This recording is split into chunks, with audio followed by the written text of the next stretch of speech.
I'm trying not to cry. He doesn't say it for effect. He says it because some memories don't age. They wait. This is not a highlight reel. It's a confession. He explains it simply.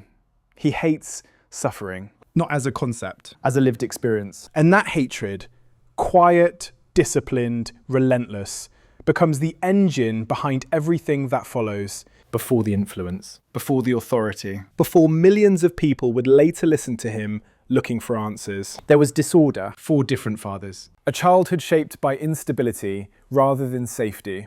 A mother who was deeply loving, deeply driven, and deeply overwhelmed. She drank. She took prescription drugs. Under stress, she became volatile. And yet, this is important, he doesn't flatten her into a villain. He names the complexity. She believed in him. She pushed him. She wanted him to become something more than his circumstances. That contradiction matters because it mirrors how most lives are actually formed, not by clean trauma, but by mixed signals. Love and fear, support and damage, encouragement and unpredictability. Money was scarce, food was sometimes absent, and the neighborhood reinforced the message that status was fixed and inherited. They lived near the railroad tracks on the wrong side of the line. Close enough to wealth to see it, far enough to never touch it. And slowly, a belief settles in. Nobody really cares. That belief might have stayed unchallenged, except for one moment, Thanksgiving. A day designed around abundance, generosity, family, colliding with reality. No dinner, just crackers and peanut butter. And then the knock. A stranger at the door. 2 bags of groceries. A frozen turkey in a pan. The scene is ordinary, which is why it's dangerous to rush past it. Because nothing dramatic happens. No speech, no rescue, no applause. Just a man trying to give. And a father who refuses to receive. We don't take charity. The door slams. What follows is tension, embarrassment, pride under pressure. The groceries hit the door frame. The man explains, gently, that someone wanted to help. And then a sentence that changes everything. Don't make your family suffer because of your ego. That sentence doesn't explode the room. It lands inside a child. Later, he explains why this moment mattered.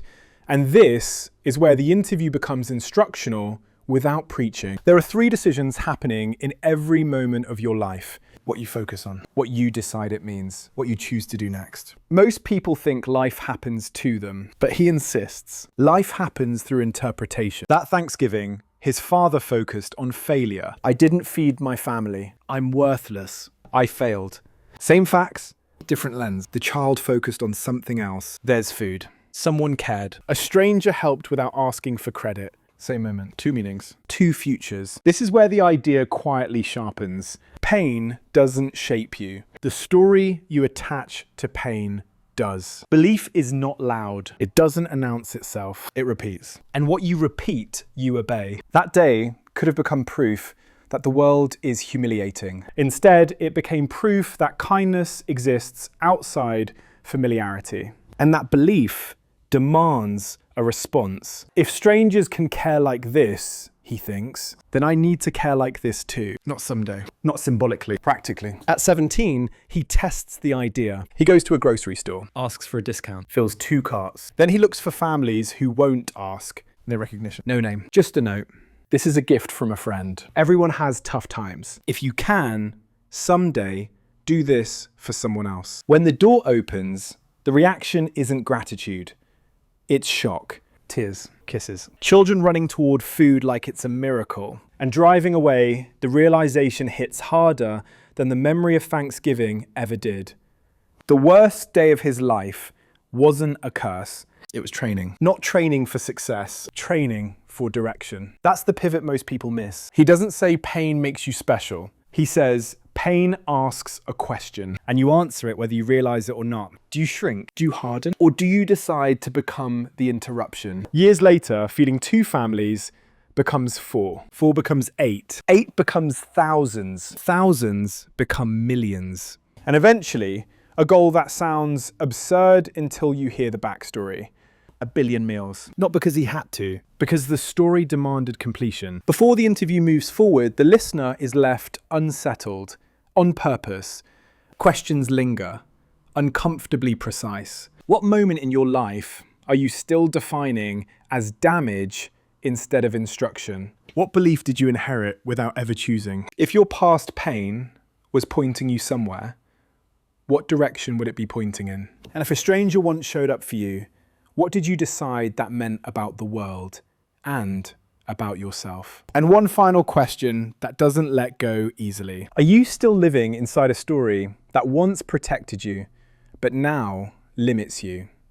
By this point in the conversation, something important has already happened. The story has stopped being about him and started being about a pattern. Because once you understand that a single moment can be interpreted in radically different ways, the next question becomes unavoidable. Why do some people consistently turn pressure into leverage, while others collect experience but never convert it into direction? That question is not theoretical. It's the question behind every breakthrough and every stall. And it's the question that pulls the interview into its second movement. He's asked about the people he's worked with, not casually successful people, but those who shape industries, policy, culture, and outcomes at scale. Royalty, elite athletes, scientists, founders, artists at the top of their field. People who don't just win once, but repeat impact across decades. Most people expect the answer to be talent, or discipline, or intelligence, or confidence. He doesn't go there.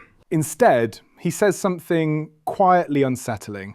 There is a pattern, and it has nothing to do with luck. He describes it without jargon, without mystique. The most influential people on earth don't experience life differently. They process it differently. They don't escape stress. They don't avoid pain. They don't wait for clarity. They do three things over and over with ruthless consistency. They control focus. They assign meaning deliberately. They decide action before emotion has time to negotiate. This is where the interview stops being motivational and becomes surgical, because most people believe they are reacting to reality. He argues that most people are reacting to their own interpretation of reality. And that distinction changes everything. Here's the uncomfortable truth he lays out. You don't experience life as it happens. You experience life as your nervous system filters it. Your brain deletes most of what exists. It distorts what remains. It generalizes patterns so you can survive. That's not a flaw. It's biology. But it becomes a liability when left unconscious, because when you don't control your focus, something else does. Algorithms, fear, comparison. Past pain replayed as prediction. And once focus is hijacked, meaning follows automatically. This is where most people lose their agency. They don't choose the story. They inherit it. I'm behind. I missed my window. I'm not wired like that. This is just how the world is now. Those statements feel like observations. They're not. They're conclusions drawn without cross-examination. And once a meaning is accepted, emotion locks in. Hopelessness, resentment, anxiety, numbness. Then action becomes predictable. You hesitate. You distract. You consume instead of create. You wait for certainty that never comes. What separates the people he's worked with isn't that they don't feel fear. It's that fear doesn't get veto power. They decide before certainty arrives, and that decision changes their state. This is where he introduces a concept that cuts against most self-help advice. Strategy doesn't come first. State comes first. Most people try to change their life by asking, what should I do? The people who win ask a different question first. How do I need to be to do this? Because if your emotional state is weak, even the best strategy collapses. You can know exactly what to do and still not do it. Not because you're lazy, not because you're broken, because your state is misaligned. That's why motivation doesn't last. It negotiates. Decision doesn't. He explains that lasting change follows a strict order. State to story to strategy. Most people reverse it. They collect tactics. They binge content. They save videos, but nothing moves. Why? Because the story underneath never changed. I've tried before. It won't work for me. I'll fail again. And belief, repeated, becomes identity. Here's one of the most quotable ideas he drops, almost casually. Belief is the invisible force that controls your behavior, even when you swear you're being logical. That sentence should make you uncomfortable because it means discipline is not the bottleneck, identity is. This is where the interview subtly challenges the audience without attacking them. He doesn't say, "You're wrong." He asks something harder. If the most powerful people in the world still feel fear, stress, and doubt, but produce radically different outcomes, what are they doing differently before action? The answer isn't confidence, it's condition. They condition their nervous system to move first and evaluate later. Cold exposure, physical rituals, breath control, visualization, not for biohacking class, for obedience. They train their body to respond to decision, not mood. That's why he says decision is everything, not preference, not intention, decision. Because the moment you decide, your physiology follows. And when physiology changes, perception changes. And when perception changes, opportunity becomes visible. This is why he says stress is not the enemy. Unprocessed stresses. Stress, when used correctly, becomes fuel. And this is where he introduces a reframe that hits harder than any quote. If you're going through hell, don't stop.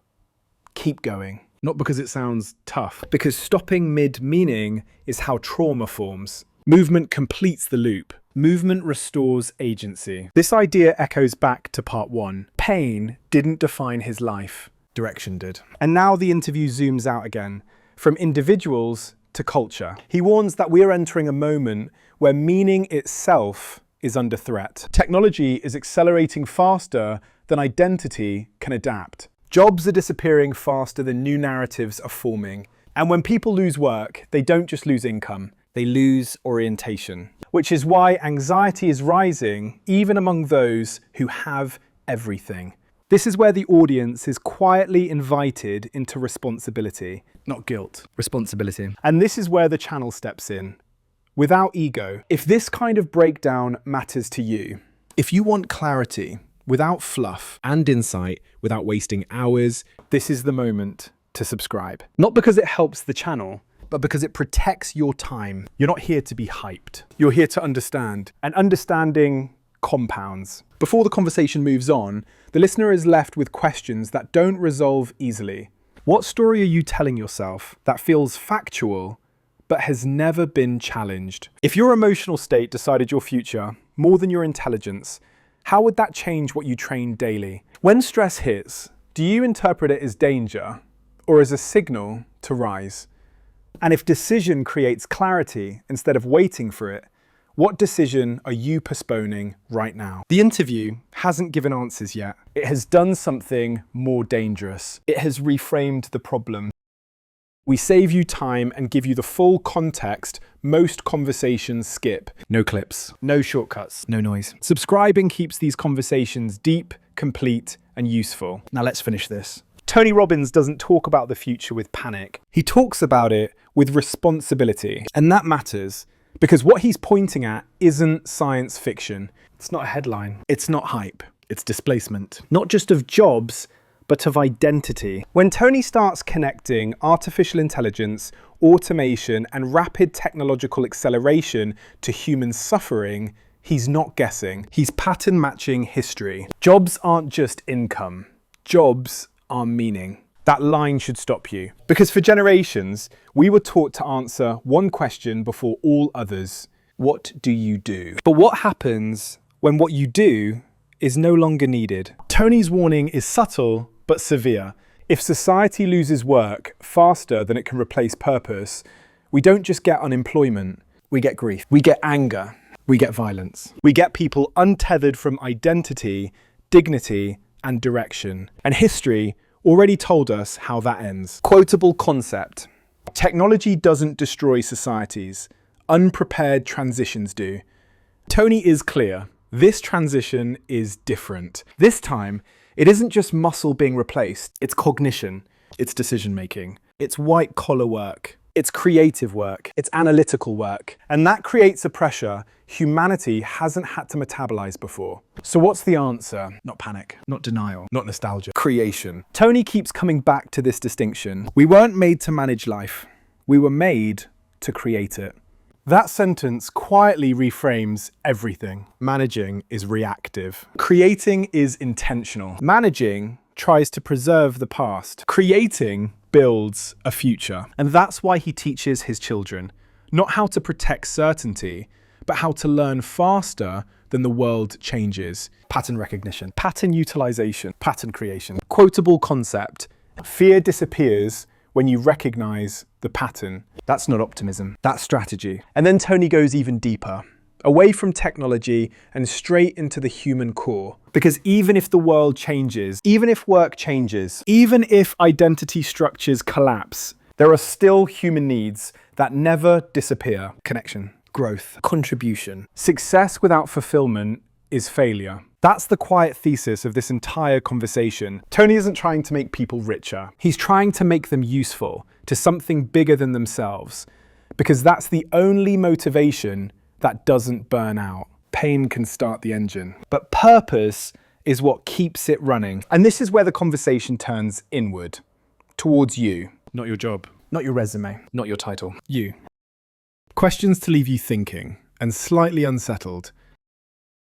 If your current role disappeared tomorrow, what part of you would still matter? Are you building skills for a job or for adaptability? If technology removed your primary source of identity, what would replace it? Are you managing your life or actively designing it? And most importantly, what are you growing that no algorithm can replace? Tony's final message isn't fear, it's a challenge. If you're stressed, stop managing, start creating. That's not motivational, that's operational. And if conversations like this help you think more clearly, question more deeply, and prepare more honestly for what's coming, subscribe before you leave. It's how we continue cutting through the noise, saving you time and delivering the thinking that stays with you long after the video ends.